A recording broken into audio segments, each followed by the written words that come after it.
ladies and gentlemen, episode number 163 of Let's Go Racing. Tyler Jones, Dominic Connicon here with you as we look back at Ricky Stenhouse Jr.'s win at Talladega, certainly shaking things up for the NASCAR playoff picture. We'll look ahead to this weekend's race as well and tell you everything you need to know coming up on today's program. Dominic Connicon joins me right now. Dominic, another historic finish with Stenhouse just edging out Brad Keselowski at the line.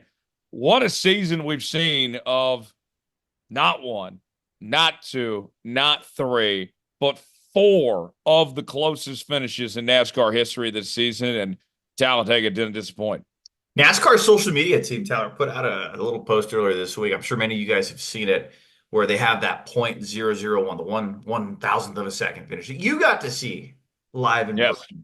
The Xfinity race that we both got to see live in person between Sam Mayer and Ryan Sieg, the 2/1000ths of a second.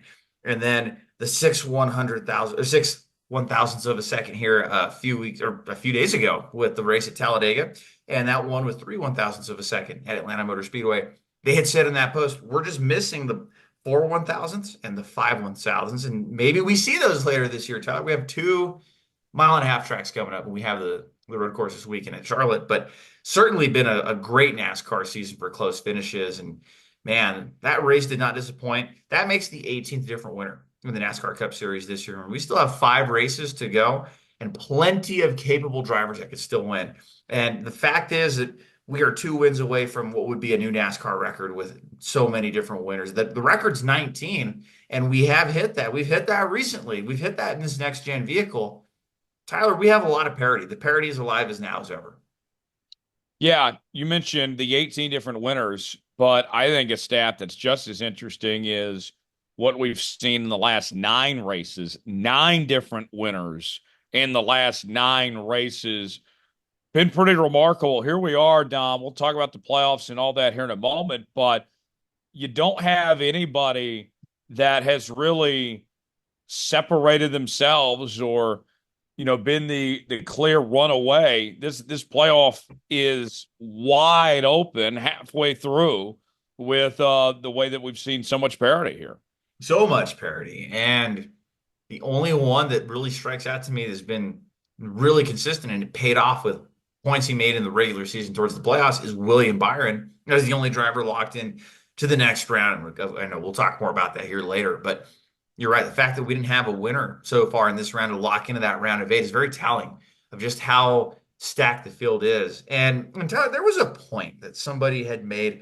I don't remember who it was, but I saw this on X, on Twitter, and maybe it was a hot take, maybe somebody on their soapbox, but the fact that we have 18 NASCAR Cup Series winners, I'll fill it this way before we discuss it further. In your opinion, is it good or bad that we've had all of these different winners, that we have 18 winners in 31 races? Good or bad? I think it's good. I think it's good for the sport to have variety and to have more people involved that have a shot week in and week out. You compared to the flip side, the polar opposite, F1, who NASCAR gets compared to more than anything nowadays. And their biggest issue is the same guy, Max Verstappen, winning every single week. And that's just not a problem in NASCAR right now. And a race like Talladega, where you have so many guys that have a chance to win, here we are now talking Ricky Stenhouse Jr. with 2 straight seasons now with a win and getting it done there. And a team like JTG Daughtry Racing that, it's got some question marks about their future and what they're going to do. And, doesn't necessarily have a ton of funding. And yet they can still go out there and win at one of the most famed courses on the NASCAR circuit. I think it's a great story. I do too. And I agree with you. And I feel like the hot take I had seen, it said it's not good for the sport because it's too much parity and it's put these drivers and teams into a box where the competition is too even. But even then, I still think, Tyler, I think the flip side of that, even if they're spec cars, whatever you want to call them, they're not spec cars. We know the manufacturers are involved, but even if it were that case, you would still see the best drivers rise to the top when that occasion is called on. Yeah, absolutely. And let's talk about Stenhouse getting that win for a moment here with that JTG program with some, decisions, some stuff to figure out in the coming weeks about their future. And, Kroger, we've heard the rumblings about them going to Roush and, you know, Tad DeSchechter, their owner, not listed as the primary owner anymore. And his involvement potentially, we've heard with Roush or with Joe Gibbs Racing and such. I mean, there's a lot going on there. And I thought this was a huge deal for them to rally everything together and get this win just with the great unknown that's going on with that organization right now. Certainly, they're losing a long-time partner, and I mean long time. We're talking over a decade partnership here with Kroger, and they use the Kroger family of brands that are sold in stores across the country to promote different items in different parts, whatever racetracks they're at. Like we saw the Palm Olive on the car this weekend, and to lose that, to be in the face of that, and to really see a team that really needed a good moment, a good story, a team that made the playoffs last year, to come out and do something like that. Very, very good for that team. And you can see the emotion with Ricky Stenhouse Jr. And Tyler reminded me of when A.J. Allmendinger won at the ROVAL last year. And he said how hard it is to win these races. We saw that emotion with Ricky Stenhouse. And I'm sure a lot of that had to do with his wife and son not being at the track and happening to miss that weekend. But you have the shoulder of all the employees of this race team carried on your back when you're out there on the racetrack. And with that uncertain future, we know Stenhouse really hasn't he's kept his mouth shut on what's going to be happening with that team. And I'm sure he's privy to those conversations and he knows, but to the naked eye, to the people on the outside of the organization, there really is a lot of question marks right now. We know he resigned, but this certainly has to be a good shot in the arm for that team going into the offseason. Yeah, and I think it looks good for Ricky Stenhouse Jr. as well. Got the Daytona 500 win, broke that long losing streak before getting back into victory lane. That was the biggest win of his career. We know about the ups and downs of going from being an Xfinity champion to having a good ride with Roush and all their struggles, and then to go to this JGTG team and what he's done for them, and to win now at Daytona and Talladega here. Kind of reminds me similar to Jamie McMurray in his career. I think that they've had two very similar paths, both within the Roush organization, losing their jobs, but still running well at plate tracks here. I'm sure you got some numbers and from a historical perspective, but that's kind of who he reminds me of, where his career is going right now. There's good similarities there because both of them have made the playoffs on multiple occasions. I think McMurray finished his career with 6 or 7 Cup wins. I believe it was 7 off him. And Stenhouse is 4. And I would even say, too, Tyler, I think the comparison that you could draw here, too, would be somebody like Michael Waltrip. Michael Waltrip was fast at a lot of tracks, had some decent runs and decent equipment across his career. His 4 wins, though, all came on super speedway events. And that's Ricky Stenhouse to this point, too. We've seen Stenhouse show speed at some of the short tracks. Bristol comes to mind. He was really good at Dover. Led a bunch of laps in his rookie season in Kansas in 2013. Overtook Carl Edwards for the lead in that race. So he's had some good races. He's had some good runs. He's never finished top 10 in points, though. And he's one of these journeyman drivers where, let's be honest, we're not going to see Ricky Stenhouse in that 47 team competing for 1,000 laps led and multiple victories and championship 4 appearances. At least it doesn't appear so at this time. Stranger things have happened. I have always said, though, and you may disagree with this one, Tyler, but in the heyday of Stewart-Haas racing and those what could have beens, and when Stenhouse was transitioning from moving from the 17 team to another team and how all that was looking, I think a prime Ricky Stenhouse Jr. and a prime Stewart-Haas racing, like how Eric Almirola was in that 10 car in those first few years, could have been a Ricky Stenhouse Jr. Top 10 in points, making the playoffs, more top 10 finishes than not. There was that potential for Ricky Stenhouse. I don't know if a victory like this moves the needle that much, but it still shows that he can be relevant, especially at super speedway races. Yeah, I think so. I think that's a big deal for him, and to get that win there at Talladega, huge for him and that organization. So now looking at the playoff picture as we get ready to head to the ROVAL this week. Here is where things stack up. And William Byron, the only driver that has advanced, and you mentioned, Dom, he did so on points, not due to a win, but due to the points that he stacked up here at this point. Christopher Bell with 57, Larson with 52. Those guys appear to be in good shape. Let's start there. Bell and Larson, basically don't have a DNF, and you're pretty much in good shape, right? I would think so. Kyle, well, the most points you can make is 59 points. And even in a situation where you have somebody well below the cut line belt, like a Chase Briscoe or Austin Cindric win, you're essentially going to make the next round of the playoffs. Bell would need to pick up just a few points. I think the lowest he could finish would be something like 26th or 25th. If in that scenario, that if something like that were to happen. But in theory, you just need to start the race, pick up a stage point or two, and he should be good. And Kyle Larson, kind of in that same boat with 52 points. Bob Hawkers, friend of the show, Fox Sports, had broken that down a little bit further on where they exactly would need to finish, even in these whatever you want to call doomsday predictions, or if you have that 12th guy in the playoffs win a race. But Kyle Larson, Christopher Bell sitting in really, really good shape. Meanwhile, Hamlin, Bowman, and Blaney. Hamlin 30 points to the good, Bowman 26 points up, and Blaney 25 points up. Those three guys basically are looking at what, roughly about top 15 finish, and they're in pretty decent shape. I would say so. And what a swing in points, Tyler. So, and for those that weren't necessarily watching the race flag by flag, I'm watching that Talladega race with 5 laps to go. And Denny Hamlin, he collected damage from that stage two crash. He's running 33rd, 34th. And the ticker's showing him below the cut line, like 17 points back. And let's be honest, we know Denny Hamlin's road course racing skills are not where they need to be. So I'm looking at my wife. We're talking about this, thinking, okay, Hamlin's going to be in a must-win situation next week unless there's a big crash. And then the big crash happens, and he goes from 34th to 10th, and he goes to above the cut line, not just by a few points, but double-digit points. And because of all the drivers that had their incidents, he's able to come out with a 30-point advantage. I don't think that can be underestimated. We saw him with a big, big lead last year on the cut line and had the bad roll race, but was able to rely on those points to get to the round of 8. Tyler, in all the years we've had this NASCAR elimination playoff format, Denny Hamlin has not made the round of 8 as a playoff contender just twice. So that's very telling. That 11 team is very consistent. So that Talladega race has to be one of those gutsy performances that will go down no matter how their season ends. The fact that they were able to get above the cut line, and Alex Bowman, Ryan Blaney being able to salvage some points there too, with even though he crashed out. The misfortune of others certainly helped in that situation.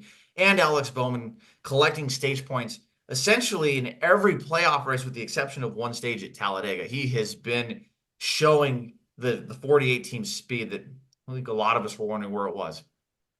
Yeah, yeah, big deal for him. And you mentioned that crash. We didn't talk about that earlier. 28 car pileup, biggest crash in NASCAR history. Yeah, at least modern history. I know there was what, like in Darlington in 1950, a 30 or 40 car crash, but we're talking modern era? Absolutely. 28 cars. That big crash at Talladega in 2012 was, I think, 23 or 24 cars. When Tony Stewart goes up on his roof, that seemed more spectacular, but the fact that 28 drivers were involved in this took out 5 playoff guys. What a crash. It didn't look that bad when you first see it, but it was just one of those chain reaction deals. Expensive money, baby. And then the other guys that are above the cutoff. Let's talk about Reddick and Chase Elliott. Reddick 14 points up, Chase Elliott 13 points up. I wonder what the approach is going to be. Do you be aggressive? Do you go for the win? Or do you play a conservative approach here? Because it's not just the points, but also you got to avoid one of those guys from winning and knocking you out too. You have 2 guys here that are road course kings in this new next gen vehicle, the last 5 years, if you want to call it. And I don't know, Tyler. I look at both these guys, and what is the call? Like at Watkins Glen, a lot of guys stayed out for stage points and sacrificed the opportunity possibly at a win. Tyler Reddick, the regular season champion, did we think he would be with just a 14-point advantage going into this round? I certainly didn't see that coming. And Chase Elliott, possibly. But Tyler Reddick has been non-existent this round with the races at Kansas, the races at Talladega.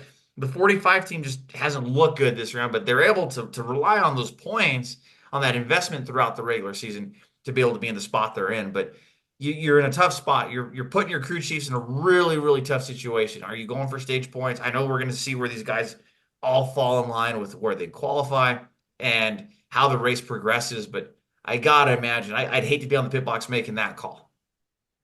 Yeah, I think so. And then the four guys that are on the outside looking in: Logano, 13 points out; Suarez, 20 points out; Cindric, 29 points out; and Chase Briscoe, 32 points out. I would say that the silver lining for these four is that they all have road course success. Logano's probably the worst of those four road course drivers, but he's won on road courses before. Suarez, Cindric, Briscoe, Briscoe and Cindric been better in the Xfinity series when it comes to the road course side of things. But I mean, it's not possible for any of these four to find a way to victory lane on Sunday here. No, it wouldn't shock me if any of them won. Maybe more so the Logano thing. He's got the Watkins Glen win from a few years back. Suarez has won in the next gen vehicle at Sonoma.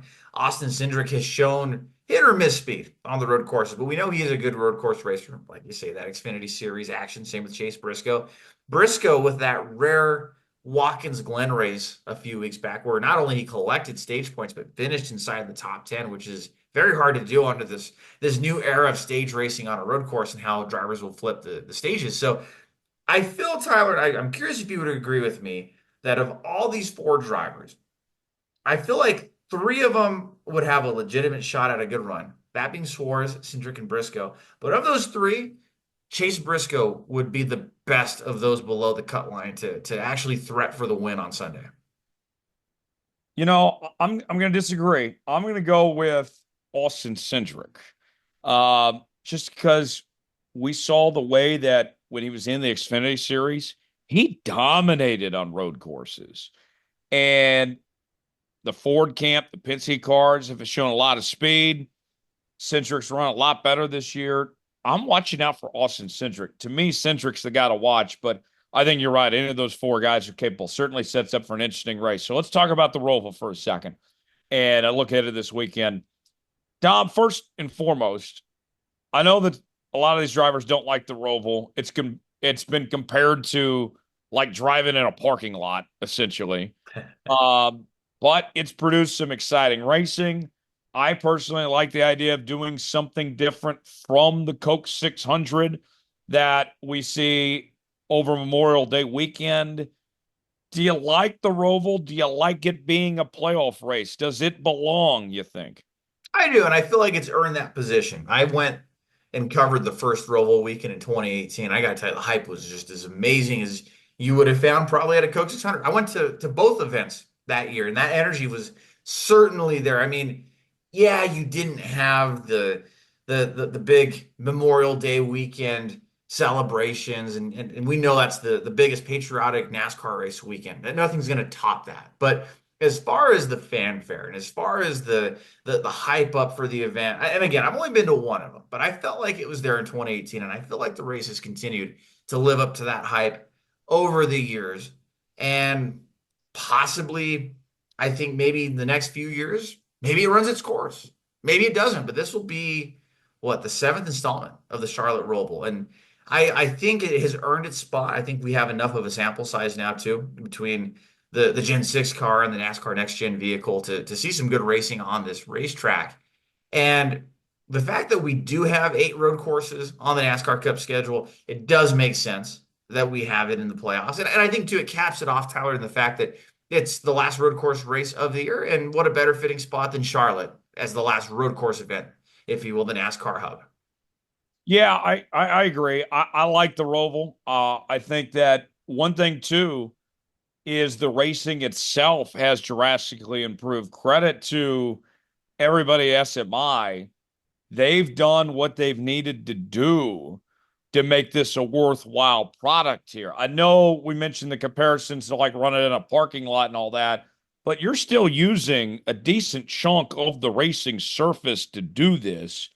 And for fans that are there, I can imagine like if you're in the infield, it's got to be badass that you got these cars rolling right by your camper and then you see them on the racetrack too. I think it makes for a great experience for the fans and also too like one of the problems with the road courses as somebody that's been to multiple road course races, I can tell you one of the most frustrating things is that you're only going to see the cars when they come by you, and you're waiting another 90 seconds to 2 minutes at a track like this with the big screen, that they have there, and just with the track itself still being used at a ROVAL course for a fan, you're going to see more of the race than you would see at a typical road course track. Absolutely. And that TV, you mentioned it, man. The TV there, I believe it's at least when they had constructed it when we were there a few years back, it was the biggest television in the world. And it's no joke. It's no joke. It makes the Texas Motor Speedway Big Hoss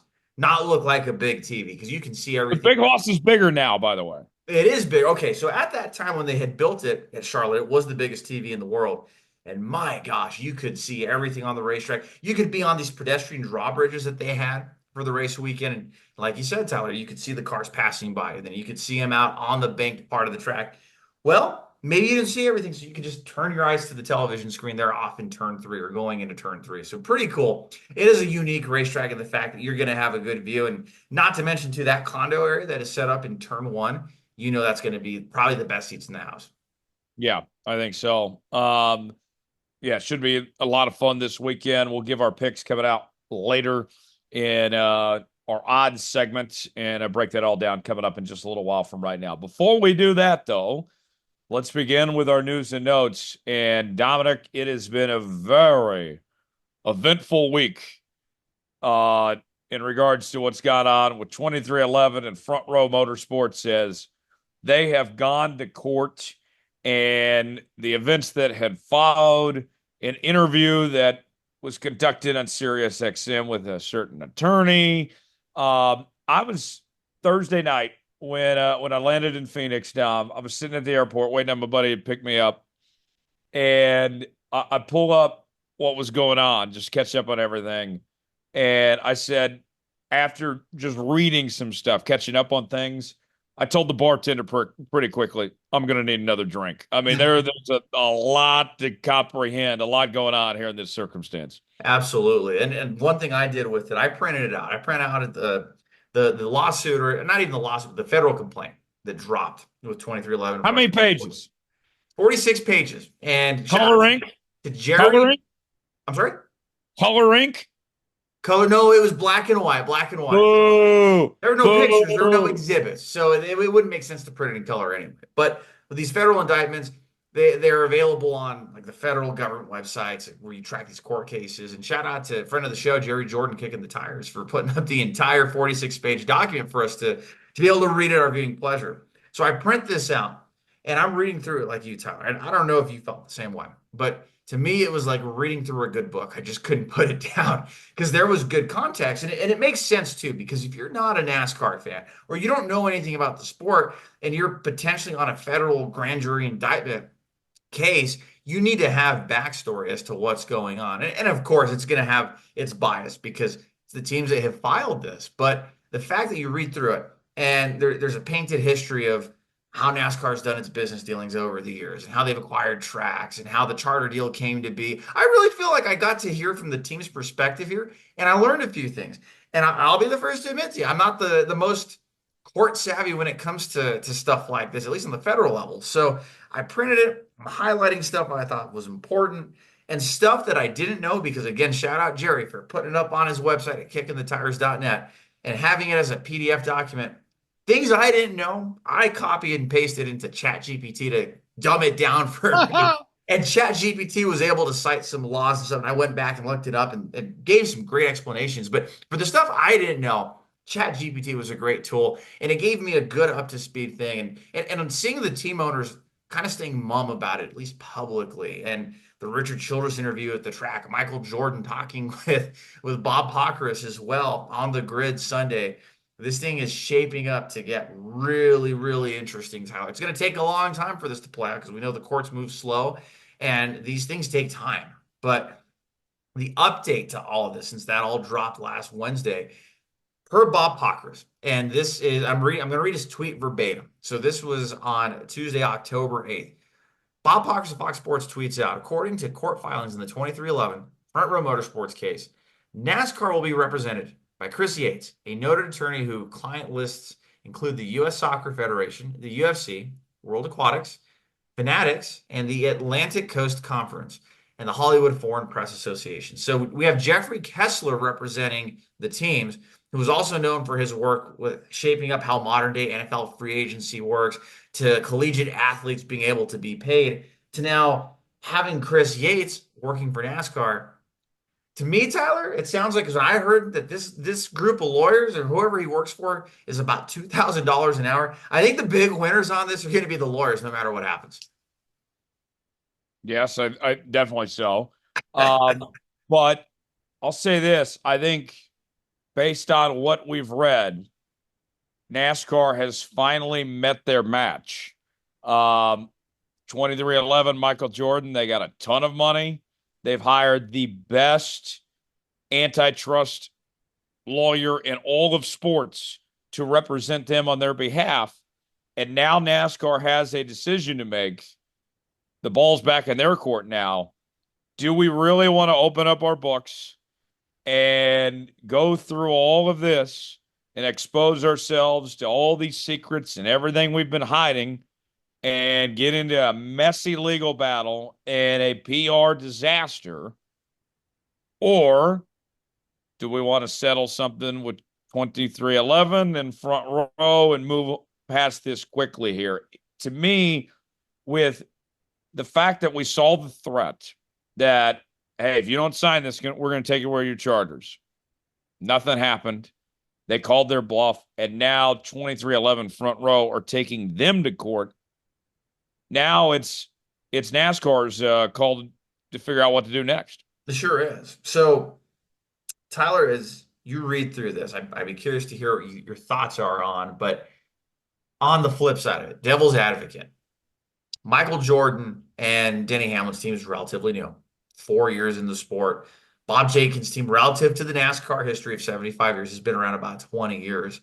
And what would be the thoughts here then of, if you look at it, this is NASCAR's playground. And look, I'm not defending one side or the other. I have no stake in the matter. But for two newcomer teams, to relatively speaking, to not sign this deal, but you have legacy teams like Rick Hendrick and Team Penske, Joe Gibbs Racing have been around a lot longer, to sign their charter agreements. Richard Childress Racing included on that. I guess the question being, isn't this NASCAR's playbox? And you know what rules you have signed up for when you entered the arena? Yes, but in this part of what everybody's negotiating is to change said rules.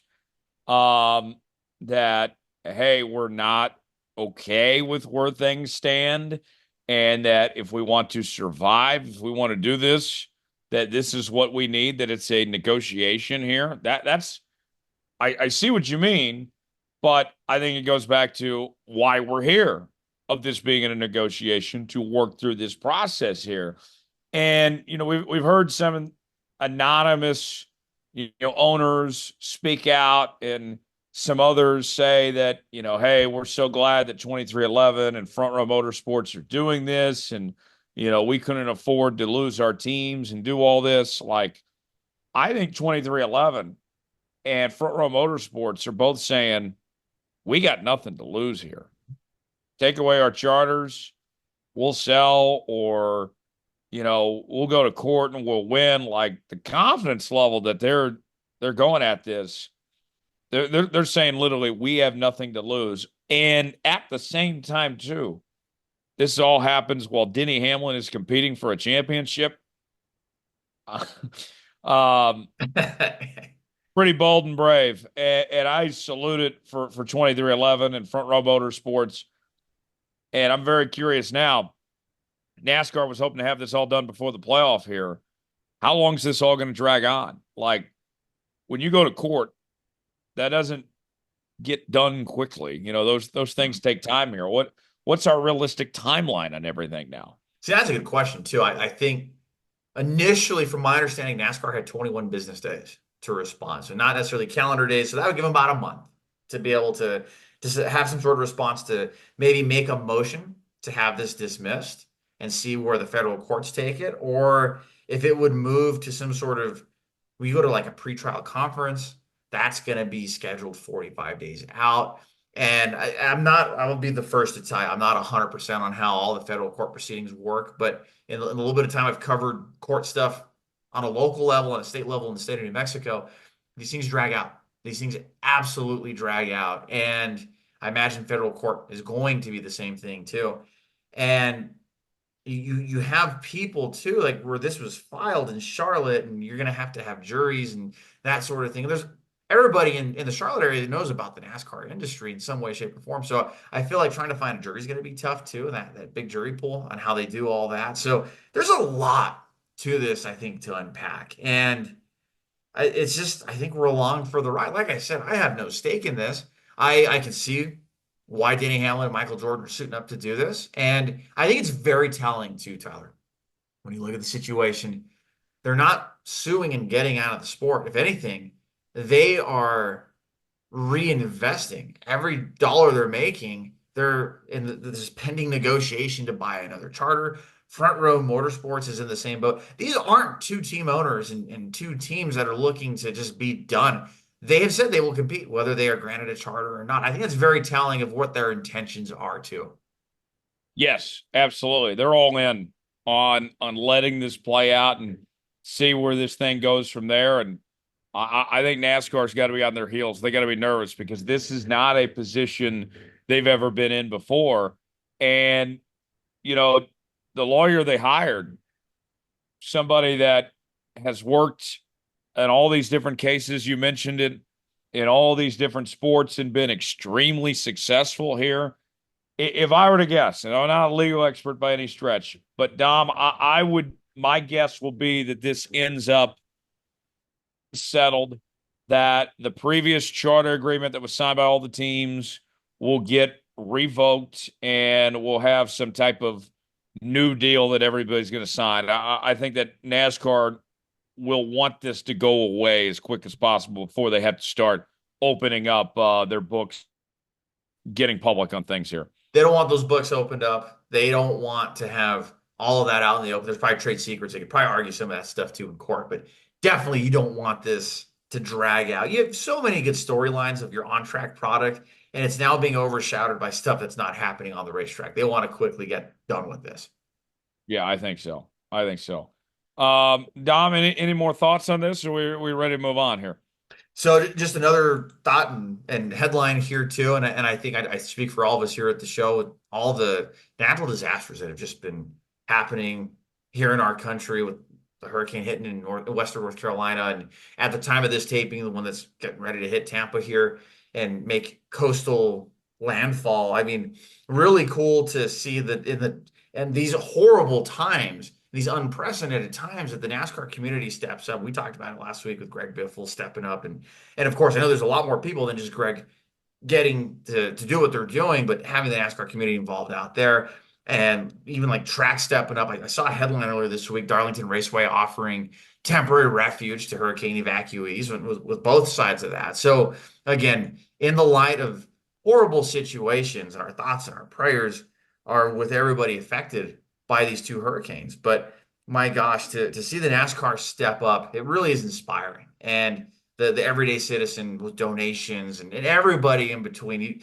you see the best of humanity come out in sometimes the worst situations. You see the best of people and their intentions come out. Yeah, and there was an article.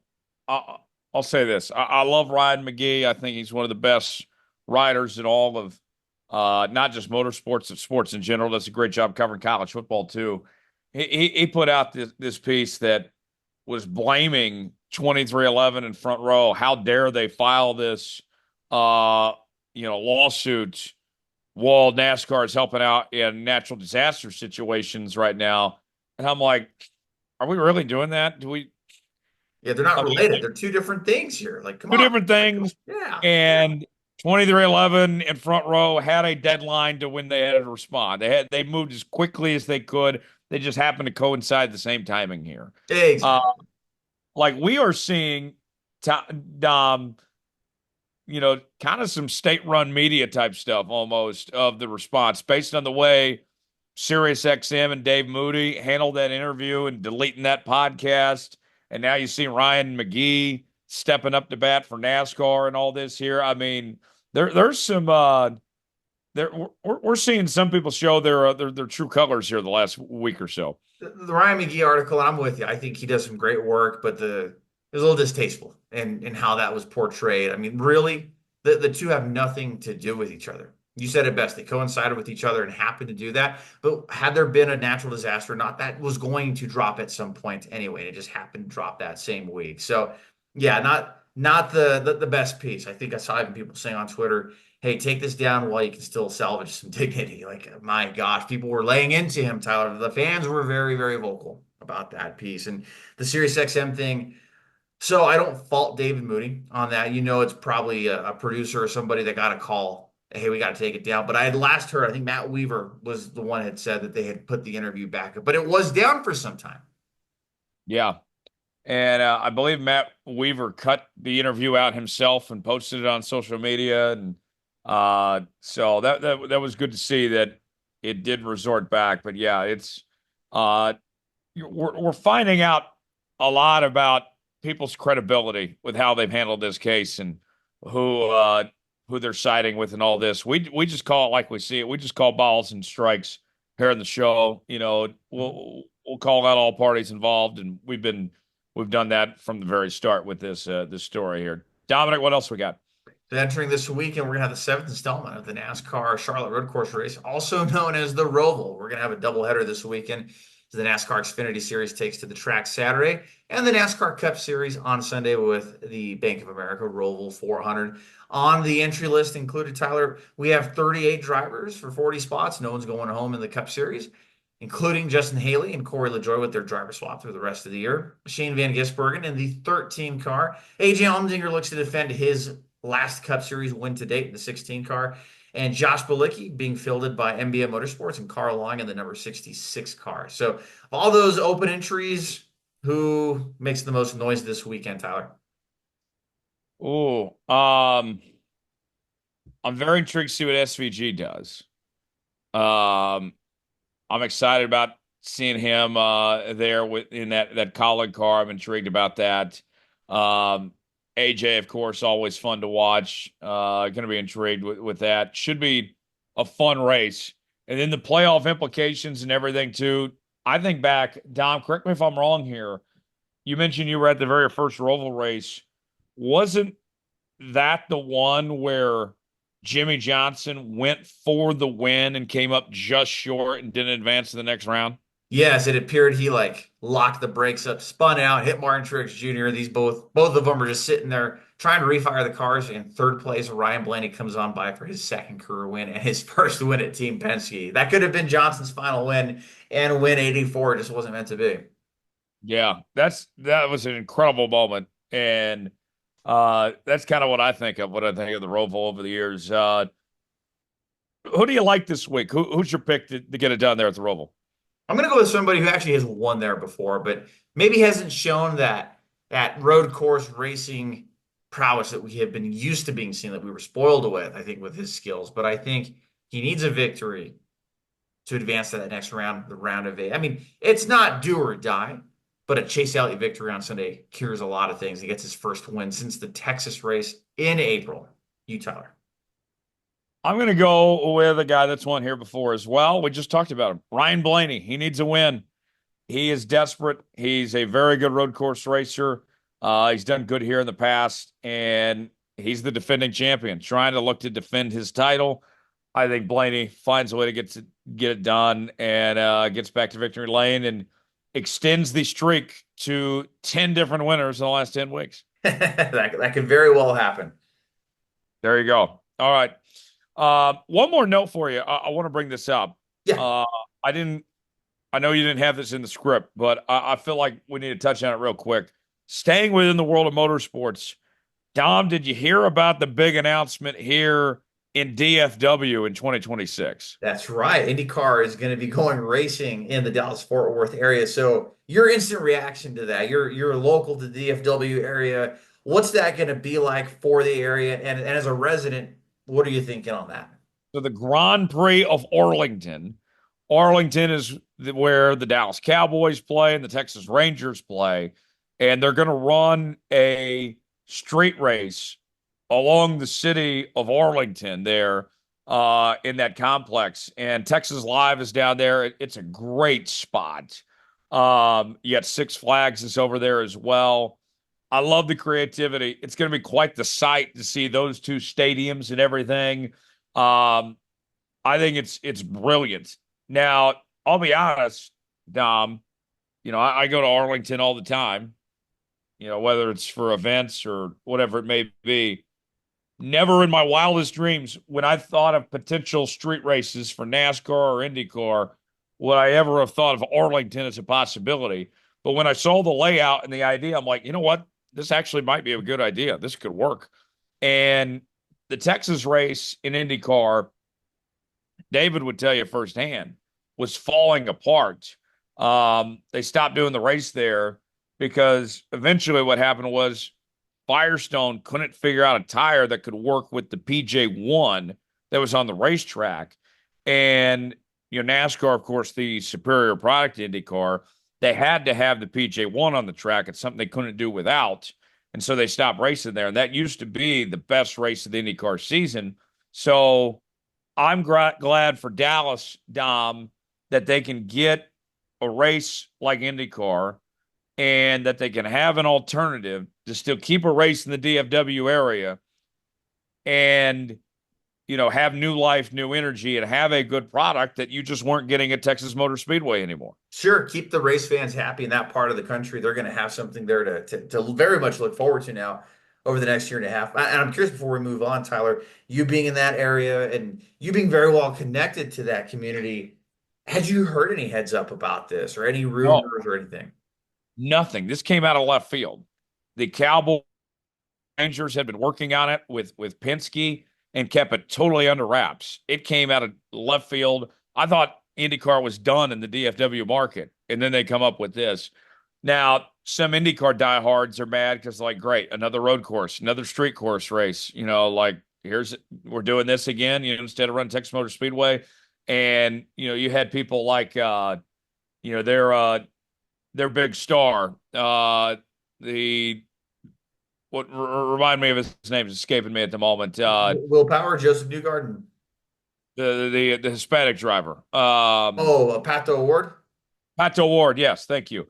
Pato Ward was so mad that NASCAR got to Mexico City first, where he's from, and saying, hey, this is a miss on IndyCar's part. Like, I think for the casual IndyCar person like you or I'll watch. I'll probably be there. I can understand if you're a diehard IndyCar fan and you're frustrated and you're like, really? Arlington, Texas?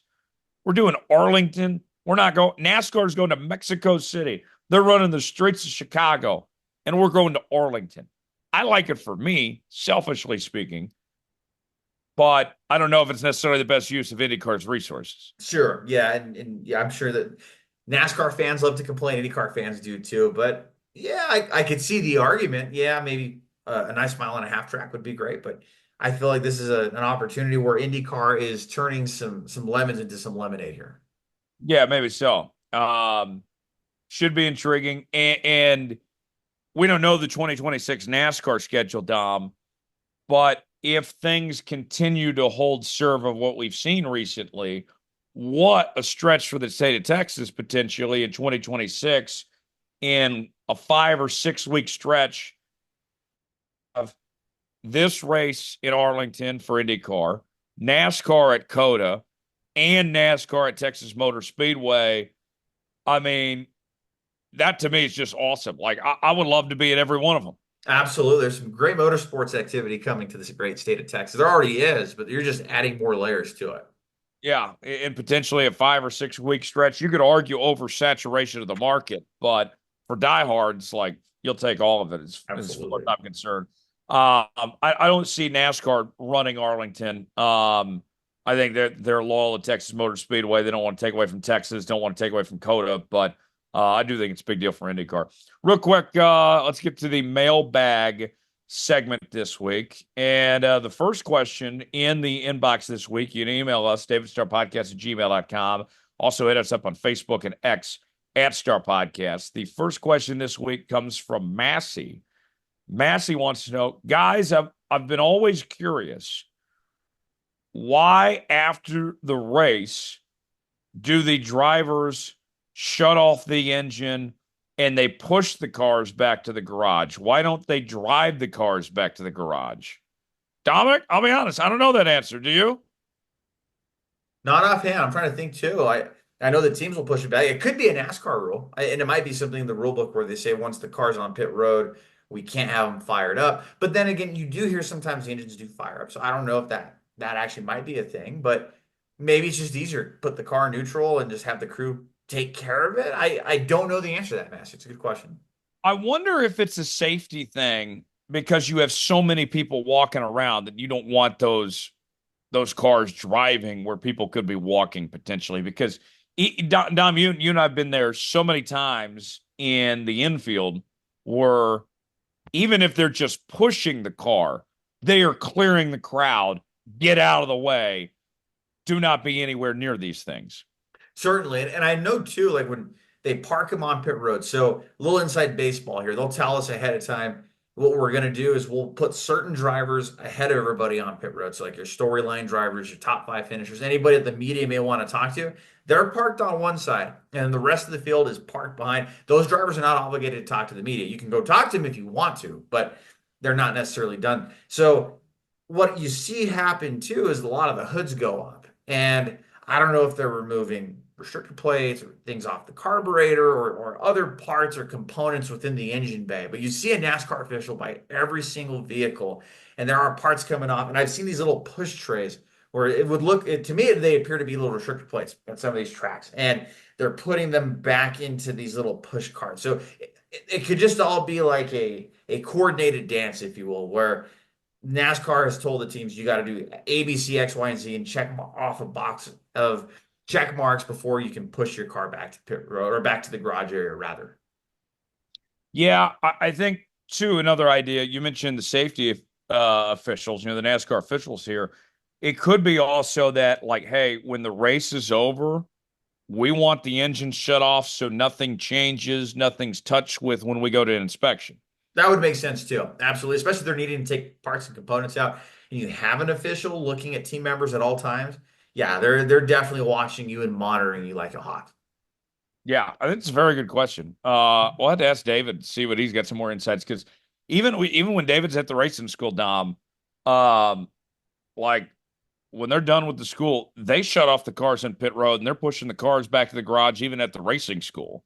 And obviously, they don't have tech or anything like that.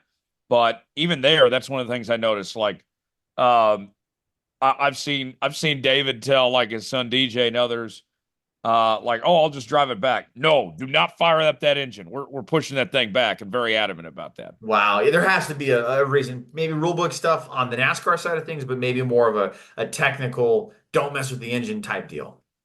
Maybe so. Very Good interesting. question. That was a really good question. That really got me thinking. Yeah. Yeah, I might have to do some chat GPT research on There you this to go. figure out. Next question comes in from Vortex. Vortex wants to know, guys, what's your favorite way to drink coffee? Vortex. Ooh, that's a good question. Coffee. Coffee and I go way back. I don't know about you, Tyler, but we have a great working relationship. And When was the first time you drank coffee?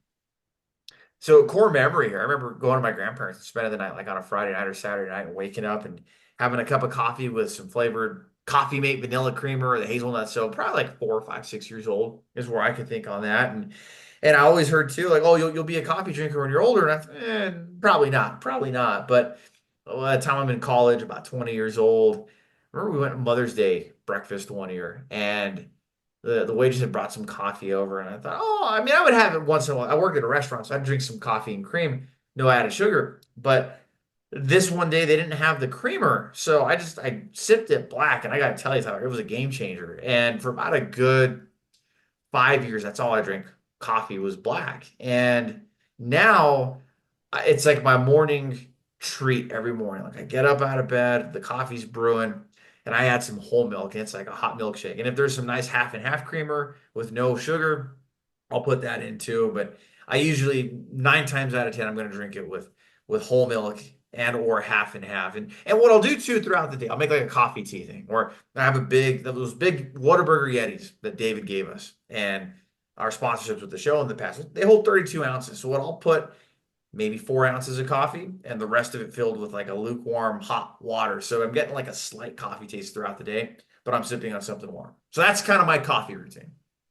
Okay. Dom's a weirdo. We already know this. Well, it Uh, took you this long to figure out. Come on. so I started drinking coffee when I was 8 years old.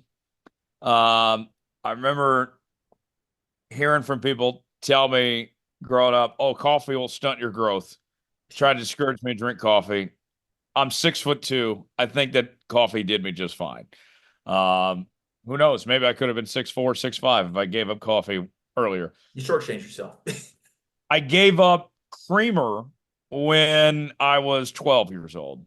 And I've been drinking it black as hell ever since. And that's the way I like it. I do like a good iced coffee, like a iced mocha or something potentially if I do want some flavor. But if I'm just drinking coffee from the pot, just give it to me black. Just give me to black as hell. I want it strong. Like that. That's how I like it. Like I want it to be as strong as possible. I want it to wake me up. Espresso.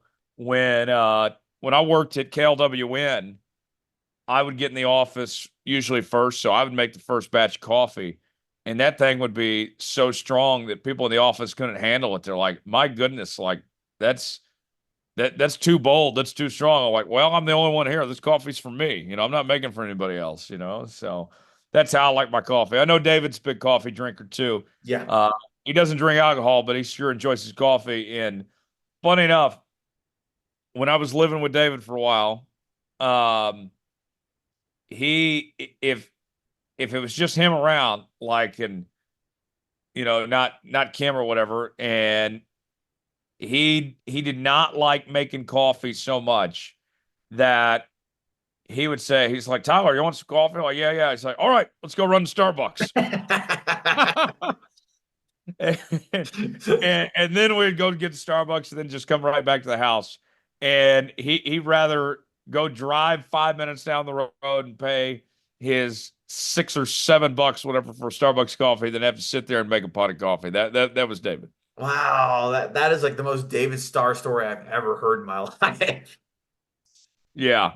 Uh, One time I bought him a Starbucks gift card because I'm like, "Here, I owe you this for all the coffee you've bought me. You take care of it." He's, "Oh, thanks, appreciate it." And he used it pretty quick. There's been So, times where I've been with him on the phone and he's like, "Hold on, buddy. Yeah, I want to order my whatever." And he orders his coffee. Oh, he's at the Starbucks line. That's happened on more than one occasion. oh yeah, oh yeah, and uh, he's so gracious and so kind of those people. He tips well. He's a joy to be around. Now, I was happy for David that he had a nice run this past week, getting that top 10 there at Talladega, his first top 10 in 10 years. And I'm sure you saw some of the stuff that was out there. David got kind of emotional about it, too. He did. Like one of the interviews, I think Toby Christie had posted that, man, he was, I'm really disappointed to finish eighth, but you could see the tears in his eyes fighting that back. And I think what added to that too, Tyler, is having his family there, having Kim, having Yeah. DJ and Vance there, and close friends and associates as well, and all the people that make it happen. I think it wasn't that we ever thought David couldn't do it. It was just more of like, okay, when are you going to get that top 10 finish? Because it had been close a few times, a couple of 12th place finishes, 11th place finishes. We know David can wheel the car. And I think at what, 56 years old, we know David's not running full time anymore. So I think he's really relishing in those opportunities when he is back behind the wheel. And he said, too, in one of those interviews, he'd love to be doing this for another 4 or 5 years and takes partners to do it. So I don't think what he did on that Saturday, we're not surprised. I think, but it did surprise a lot of people. I think a lot of people just see the names on the tickers and whatever, but Talladega is the ultimate playground for some of these underdog stories, as Toby Christie said. Yeah. And, Toby made a good point, talking to David, saying that uh, David realizes he's much closer to the end than he is the beginning and doesn't know how many more of these he's going to have again. So I was happy for him. Great weekend. Hopefully he got to enjoy some coffee afterwards. That's And probably how he celebrated was with coffee. yeah, with some Dr. Pepper and a Whataburger, maybe a trip to the Olive Garden. But Yes. David. Quintessential So David Starr items, yes. yes, exactly. So certainly happy for him. Some great stuff there. We will sign off. As always, subscribe to the show. New episodes out each and every week. Apple, Spotify, Google Podcasts, and YouTube. Leave us a 5-star review or don't leave us one at all. Also, hit us up on social media at Star Podcast on X and Facebook. Also by email, davidstarpodcast@gmail.com. Dominic, real quick, what do you got going on this weekend, man? Be spending some family time. We're gonna be seeing the in-laws up in Taos, so that's gonna be a lot of fun. And I think we might make a little out-of-state trip. We'll see how that all goes, and then I'll be on the road the next 2 weekends. Las Vegas Motor Speedway the week after. How about you, Todd? Staying home this weekend. Had a nice visit to Phoenix last week.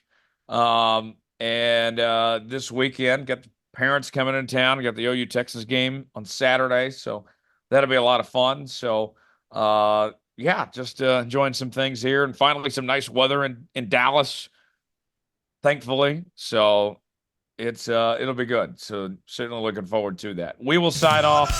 Thank you all for joining us. For Dominic Onagon, David Starr, I'm Tyler Jones. Thanks so long. It's been another edition of Let's Go Racing.